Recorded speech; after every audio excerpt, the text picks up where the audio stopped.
Hi, I'm Dr. Sunny Hatch. I'm a faculty Osler scholar in the John P. McGovern Academy of Oslerian Medicine. Today I'll be speaking with Dr. Michael Malloy. Dr. Malloy is a professor in the Department of Pediatrics in the Division of Neonatology.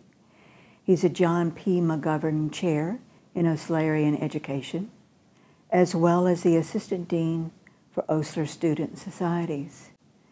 Thank you for joining me today to discuss mortality and grief, Dr. Malloy. You know, I'd begun to study the relationship of William Osler that he had with death actually throughout his life, but also the grief he experienced with the loss of his son and his own personal death. And during that period of time, you as editor of the Oslerian for the American Osler Society, the newsletter came out.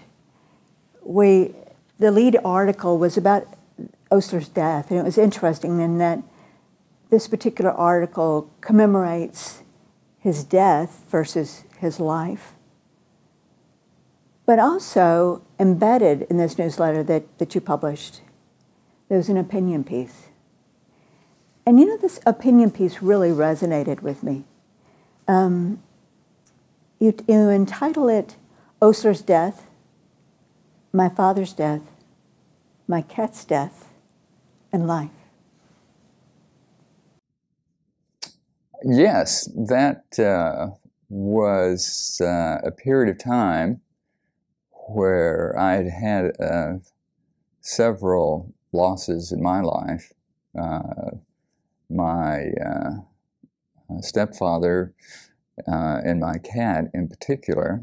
And I was just thinking about those losses that I experienced and Osler's loss, and trying to think about also Osler's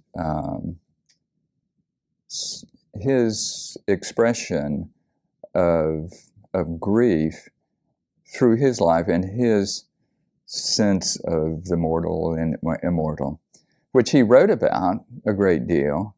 But, you know, on a personal level, you really did not, or I did not, appreciate greatly his personal feelings, his emotions in confronting mortality until Revere dies in the First World War. And what's interesting about that, it's not so much his own reflections on that loss, but the people around him that view him and see the grief that he projects, but he doesn't write about, which I found interesting. And if I may remind myself on this article that I wrote, I quoted some of his favorite author there from Sir Thomas Browne, and his writings on the urn burials and reflections that Browne had on that. And one of the things that Browne says is that Osler points to is running through the work, urn burial, Browne's work, is an appropriate note of melancholy at the sad fate which awaits the great majority of us, upon whom the iniquity of oblivion must blindly scatter her poppy. The greater part must be content to be as though they had not been, to be found in the register of God, not in the record of man. So, I find that to be a very sort of humbling point of view from Osler. Osler, by some people, particularly contemporarily, have thought of him more as the prestigious physician that is up on a pedestal, but they don't appreciate the fact that I think running through the back of Osler's mind continues to be this feeling of humility. And my bias is that he takes this from his early raising, his familiarity with the church, although he was not much of a practicing Christian. But I think that that continues to run through his thoughts, though he seldom expresses it, other than in his writings. It's very flowery, and he'll write about particular phrases from the Bible or from Jewish literature or Muslim, either one. But again, I think he has this deep-seated sense of humility, and I think this phrasing and his comments on Brown's work certainly point that out. And what that prompted in me was thinking about, particularly with the loss of my father, Papa, at 91 years of age, was the fact that he was a person who didn't have a great education, but he scrambled and he worked hard all his life. And, as I say in the article, he worked his way up and made himself. But, he's one of those people, one of those persons who won't leave a great paper trail of legacy. He's known to his family and to his close friends. So that prompted me to throw that little piece in there. And then my old cat had died in December, and he was a tough old cuss, and I certainly had missed him.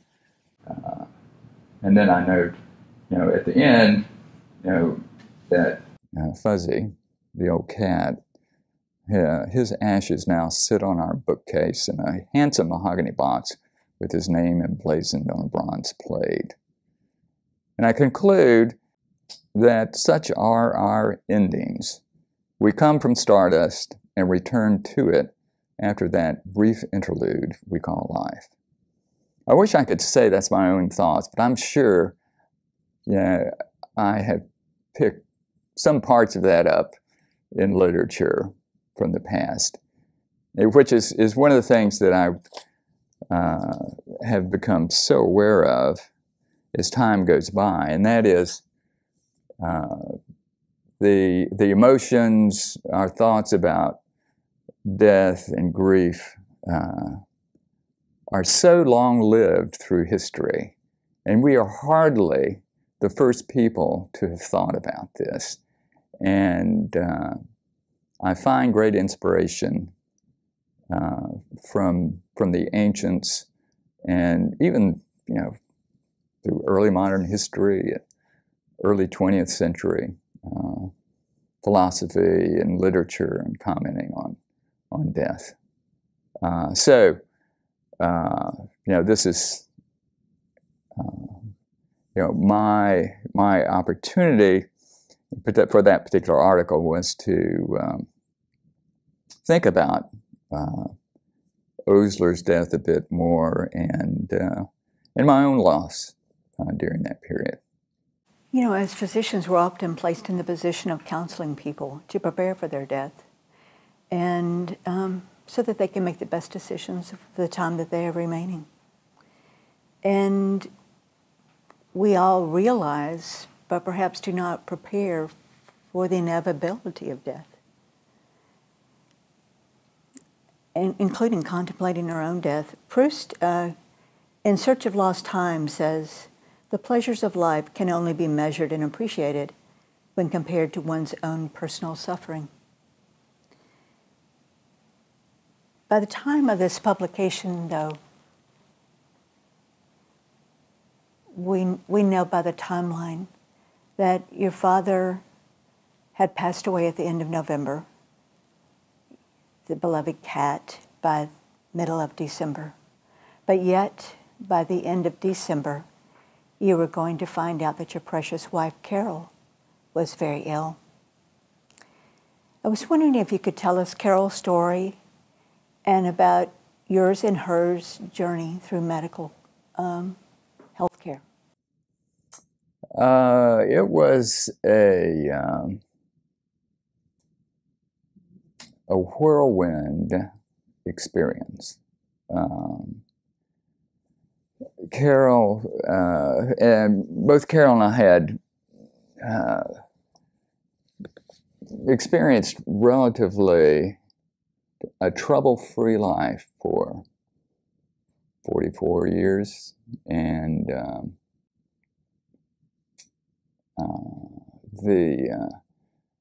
our health had been, for the most part, pretty good. Financially, we were okay.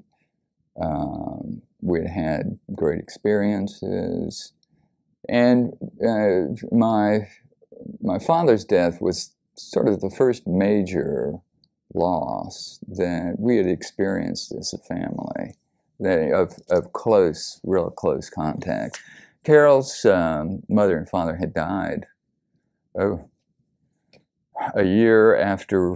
Within the first year of our marriage, Carol's father had died, and her mother died within 2 years of that. So we were closest in terms of close, intimate family relationships. We hadn't experienced much in the way of any deaths until this year, 2018, 2019.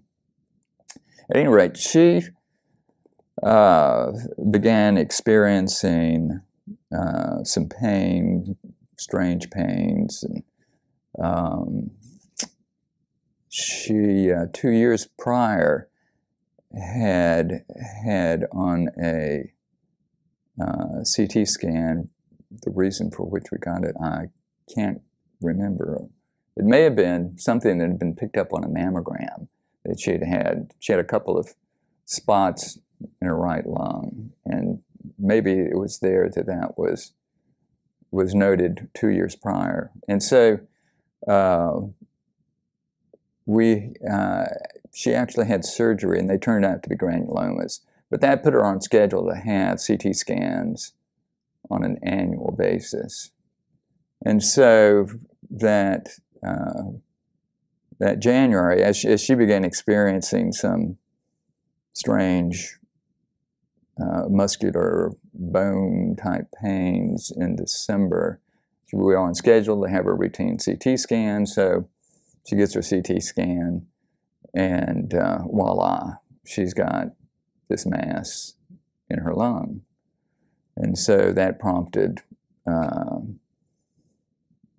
bone scans, MRIs, and by that time in mid-January, she had metastases distributed throughout major bones, and a lesion in her right lung, major lesion in her right lung, and had a adrenal tumor. And besides the pain, she, from a clinical standpoint, symptomatology, she had really no respiratory symptoms at all. But her primary was certainly a lung carcinoma. She had a history of smoking. She had, 20 years ago, stopped, and then 10 years ago started sneaking them on the side. So she certainly was a person at risk for a lung cancer that might be associated with smoking. Nevertheless, so one of the things that before she could receive any chemo or radiation therapy, she had some lesions down in her right femur that were threatening to for the femur to break. So the first task supposedly was to try and put a rod in that so she could avoid having that break before she started receiving any therapy.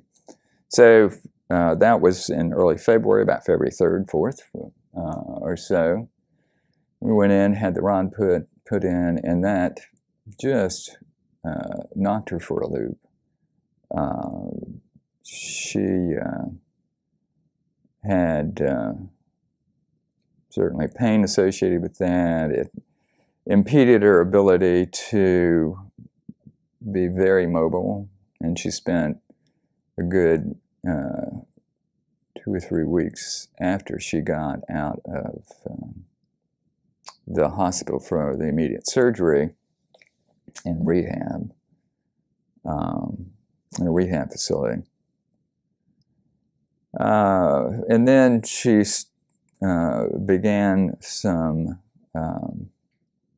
radiation therapy, and she was scheduled to get like 5 doses, and so we started going to those, and she had about 2 or 3, and those were exhausting for her. And then you happened to be with us on the occasion where I think it was her 4th or so therapy. She essentially became faint and collapsed on the table in preparation for getting her radiation, and so she went in the hospital there to attempt to recover.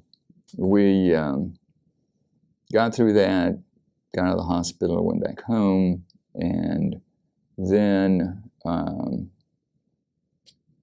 she was scheduled to get her first dose of a chemo immunotherapy, which was within about 2 or 3 days of that. And so she came back in, got the therapy, IV therapy, went back home.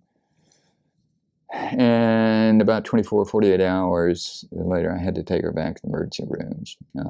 She was impacted. So she went into the hospital from there, from the emergency room. And she became so dehydrated that I thought we were going to lose her through the night. But she got fluid resuscitated, feeling better. We started talking about, well, where do we go from here? And we decided at that point that we might want to consider hospice. And so we had a talk with Dr. Grumbles, who was heading the hospice group, and decided that we were going to go into hospice care for a period of time.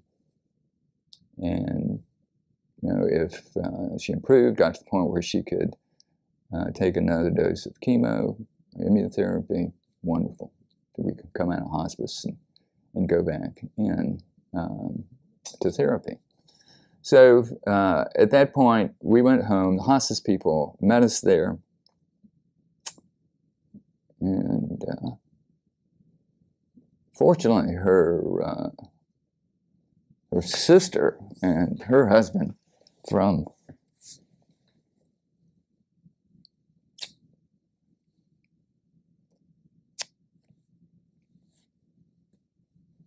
Michigan came down and stayed with us. So they were there for about 2 weeks, and were just a great help. Couldn't have done without them. And finally, she got to the point where she was, she couldn't get up hardly and get out of bed. So, you know, hospice is wonderful to the extent that when someone gets to the point where they really can't much get out of bed, they're there 24 hours a day. But otherwise, you know, they kind of come and go, and that could happen, you know, that could go on for 6 months, or however long. And so for Carol, we only had about 2 weeks at home before she descended into a much worse state. So we got the emergency hospice, the crisis hospice, and there was somebody there 24 hours a day, and they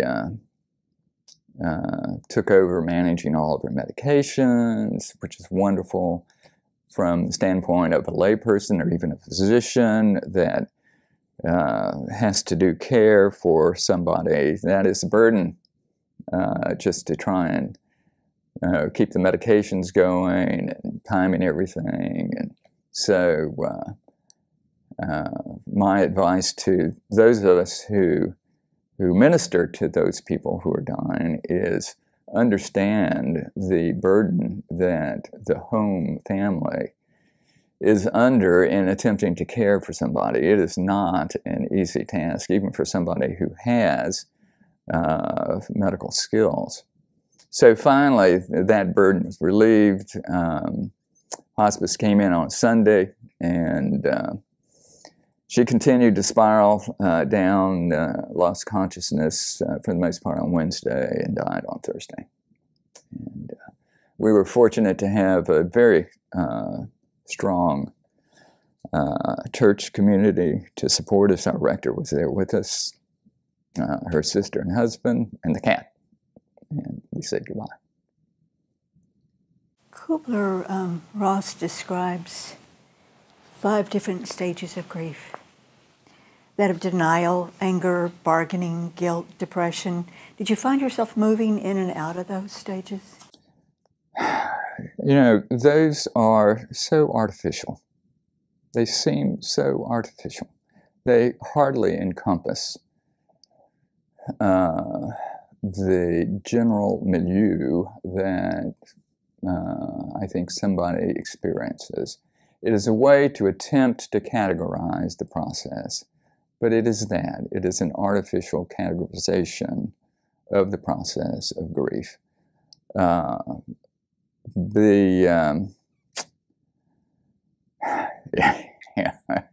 It was hard to deny that she was terribly sick, and there was a good chance that she would not survive. You know, and I recognized that from the moment that the diagnosis was made in January. As I went to a colleague's office and burst into tears, knowing the diagnosis. So there was hardly any denial. Anger, I don't know that my anger was, I don't know that it was anger. It was more a feeling of frustration with the medical community in a way, seeing just how delusional they were in thinking that they really could stop this process. You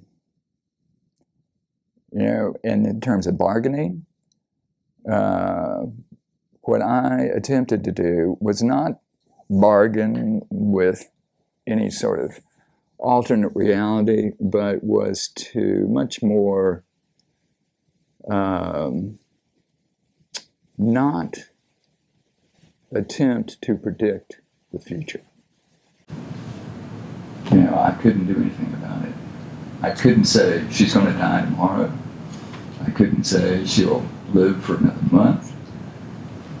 And it was truly having to live in the moment you have to deal with where you are. And I just could not, I did not want to. I consciously thought about not wanting to predict. I had to live in the moment and see where it took us. So, from an academic standpoint, I think it's, in order to teach something, you attempt to put down in some sort of communication, literature, things that people might experience. But I have to say that it's such an integrated process that it's hard for me to separate out specific periods that I might have gone through. I've heard it said that she displayed true courage as she transitioned from this world.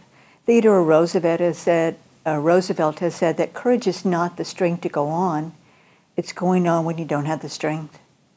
So grief, like many things, evolves and does not follow a specific path, just like what you said. It's not a lack of faith or even a sign of weakness. The irony of grief is that the person that you need to talk to about how you're feeling is no longer there. Even in children's books, we find that Winnie the Pooh says, "How lucky I am to have had something that makes saying goodbye so hard." It is said that when we lose someone we love, we must learn not to live without them, but to live with the love they leave behind. We talked about Kubler-Ross. There's actually been a 6th stage added to the process of grief by Dr. David Kessler. And in that we learn remembering those who have died with more love than pain. Through your grieving process, you have written a book. And that book is called Odes to Carol, 45 Years of Love and Life. But you signed it as Michael Howard, with Howard being your middle name, of course. Could you tell us about the book? Well, it's a collection of poems that I had written since we were married, which, if she had lived about 3 or 4 months, would have been 45 years. Actually, I knew her before we got married. So the reality is that it was, I was 45 years in relationship. Yeah, so I had kept these poems sequestered away in various folders and whatnot. And so I've always wanted to publish a book. And so I thought, well, this is an opportunity to do this. And this is something I can pull together and use many photographs of Carol that had accumulated over time. And I tried to match the photographs pretty closely to the particular date of the poem. So I'd started, I think the first poem in here is 1976. We were married in 74. So I had pretty much on a routine basis written a Valentine poem at least, and usually a poem on an anniversary, and then some others scattered in between. So I pulled all those together, and I pulled together the photographs that tried to match the dates,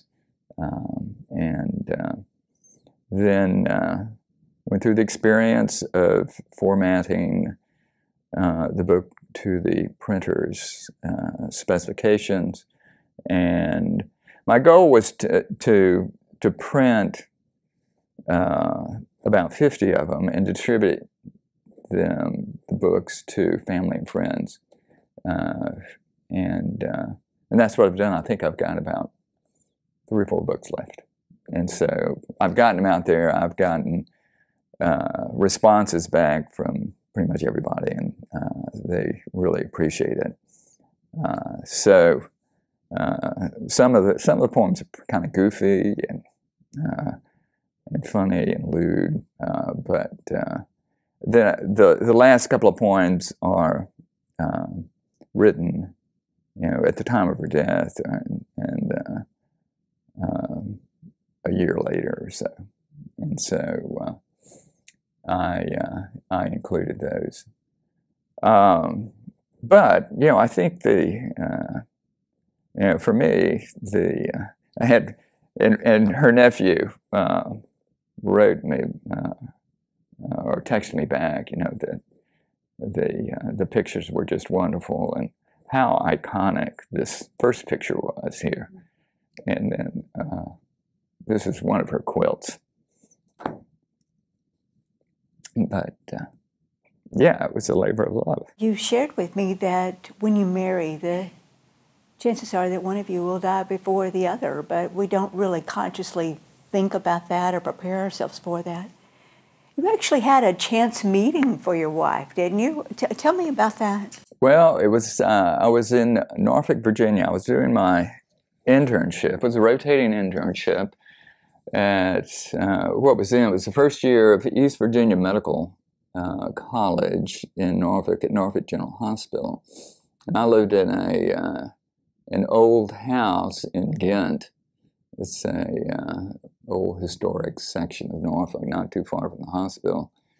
And it was an old house that had been redone, made into separate apartments. And so I was coming home one evening and going upstairs, and voila, there she was. She was in the hall going up the steps with one of my apartment neighbors who was friends with Carol.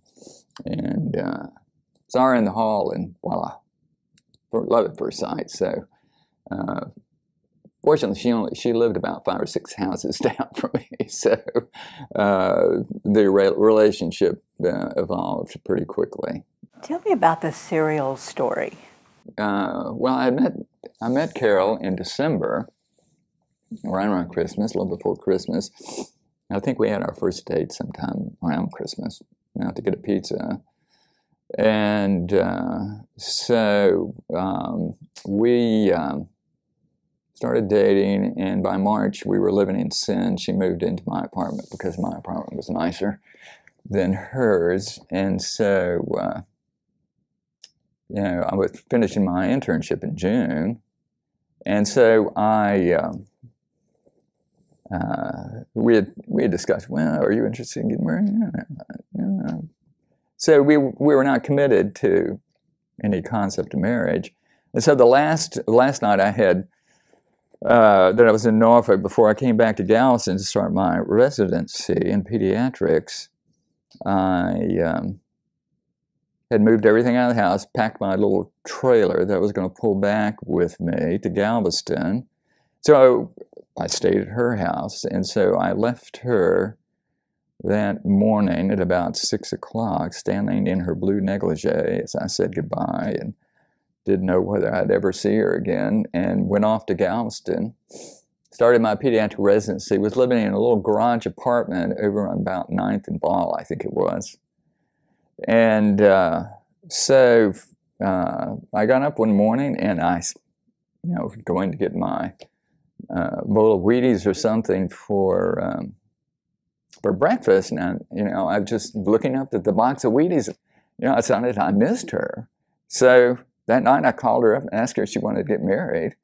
And so she foolishly said yes, and she packed all of her possessions, not knowing a single person in Galveston, Texas, besides myself. And in her little red Celica, she and her cat traveled 1,400 miles, no air conditioner in the old Celica, to Galveston. And so we lived in sin in my garage apartment for a couple of weeks, and then we got an apartment over 1810 Sealy, the second floor of an old house, much bigger. We had a lot of room. It was great.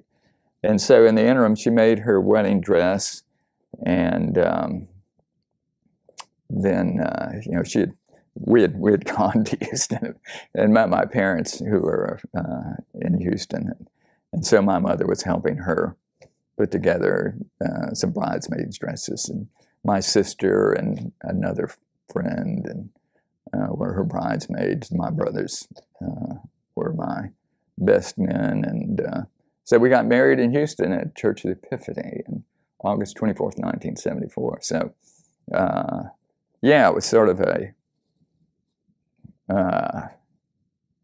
it wasn't one of those things that you've known somebody for years, and she had the courage just to pack up and come. So, yeah. I was wondering in closing if you could please share one of the odes with us. Well, let's see. The only one I think I can read without completely breaking up is this one, Ode to Dust. And after Carol died and she was cremated, and we interred her ashes. The majority of her ashes are sitting in the columbarium over at Trinity. And but I kept a box. Jay Levy, I had asked them to retain a box of ashes that I could take to Iowa, which is where she grew up. She grew up on a farm outside of Lamar. Spent her first 8 years of life on the farm, and all sorts of great stories about calamities, wonderful times that she had with her sisters. She had 3 sisters. Her oldest, Lorraine, is still alive. She's the one in Michigan, and she came down and stayed with us. And then Mary Lou. Mary Lou was just a whirlwind of a person. She was the hippie's hippie. She was just barely a year older than Carol was. And she was initially a nurse, and graduated into a cardiac intensive care nurse, and then went back to school and got a degree as a nurse practitioner, and then worked in the Hopkins emergency room as a nurse practitioner for probably 10 years. And then started doing work with an NGO, Samaritan's Purse, and was sent all over the world, Afghanistan, Sudan, Gaza, doing disaster relief work. And she ended up developing a horrible right heart failure problem, and eventually required a heart transplant. So at the time, she was 69 or 70 years old. Hopkins wouldn't transplant her, anybody over 65, but Duke would. So she moved down to Durham and got put on the transplant list. Got the transplant, and that was probably 2017 or 2018, I can't remember. It's about two years before Carol died, anyways. Anyway, so she got put on the transplant list and got her heart. Carol went out there and stayed 4 or 5 weeks with her just to help her get back on her feet, which she did, and she had a dramatic recovery in terms of her ability to be active and participate. And so things were just wonderful compared to where she'd been for about the last year and a half. So she was doing well, and then in October she was traveling to someplace else in North Carolina to stay with some of her girlfriends. Mary Lou was. And so she had a massive stroke, and taken back to Durham on life support. She stayed on life support for about 2 weeks. They extubated her, and she continued to breathe, but she never really regained consciousness.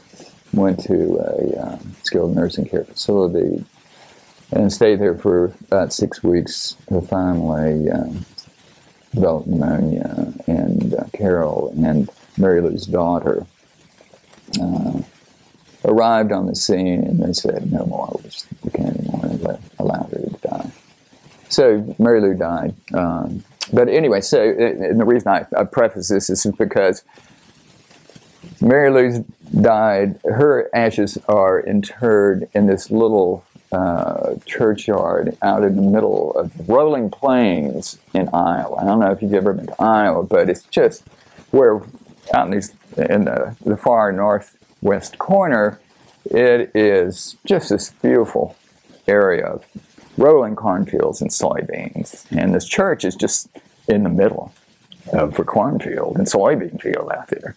And there's, of course, a graveyard. Carol's parents are buried there, and many of her extended family. And so I had set up with some of Carol's girlfriends. They were going to be back there for a reunion in June. Carol died in March. The reunion was going to happen in June. And I had contacted other members of her immediate family, her nieces and nephews, who are Mary Lou's children, and said, I've got a box of ashes, and I would like to spread them around the area that Mary Lou is interred. And they said, wonderful, we're all coming. And so we had about 20 people out there in the little graveyard behind the Lutheran church. And it was a beautiful day. It was right after I don't know if you remember, it was maybe 2 years ago, they had extensive floods up in the Midwest. Missouri River, which is very close to this area, had flooded, and all the fields were flooded. The farmers couldn't put their crops in and stuff. Right around the river, which was right around Omaha, which is where I flew into. So I had to go way around to get to Lamar's, which is northeast of Omaha. But anyway, so we got out there. Beautiful day, though. And fortunately, all the farmers had been able to put their crops in. They didn't get waterlogged. So anyway, so we're out there in this beautiful, beautiful area. So I put together, I figured I've got to put a show on for the 20 or so people who've shown up. So we had cousins from the immediate area who still live in Lamar's and in Hinton, and then nieces and nephews from the East Coast. And they were all out there gathered around. And so I asked everybody to give a little spiel of things they remembered about Carol. So we had a nice little period of remembrance there. And so I had written this poem called Ode to Dust. Ode to Dust. And it's fashioned after Alfred Lloyd Tennyson's Crossing the Bar. And I had read that, and that's just beautiful. And so I said, well, I'm going to write an ode that sort of follows that rhyme scheme. And his poem is Twilight and Evening Star and One Clear Call for Me. Let there be no moaning of the bar when I put out to sea. For such a tide as running seems too still for foam and sound. When that which drew from out the boundless deep turns again for home. Sunset and evening star, and then there's the dark. And let there be no sadness of farewell when I do so embark. For though through our bourne of time and place the flood may take me far, I hope to meet my pilot face to face when I do cross the bar. He wrote that the last year of his life. I assume, perhaps he was preparing himself to die. Tennyson was quite English, but I wrote this ode, and I said, it's going to have a Scottish sort of brogue to recite it. There we go. Ode to Dust, number 06152019. And so this is about Carol and Mary Lou. Mary Lou's interred there. Carol's dust we were scattering around it. There once were two girls from Mars who traveled quite near and quite far. But now they are dust, and 'tis in God that we trust. We will meet them again cross the bar. And oh, how dear they were to us, my Carol and Mary Lou, who now reside on another plane, where skies are always blue. And though they lay but scattered the dust above and below the ground, what happy memories we all do have of when they were earthbound. Carol the quiet and introvert, Mary Lou out blasting through, and crowds like flowers gather at their feet as proof of love so true. And as I look out on the rolling plains, at the rows of beans and corn, and in this little churchyard find such great loss that I do mourn, I pray God give me strength to steer a course so straight and true, to take me cross the bar in time to Carol and Mary Lou.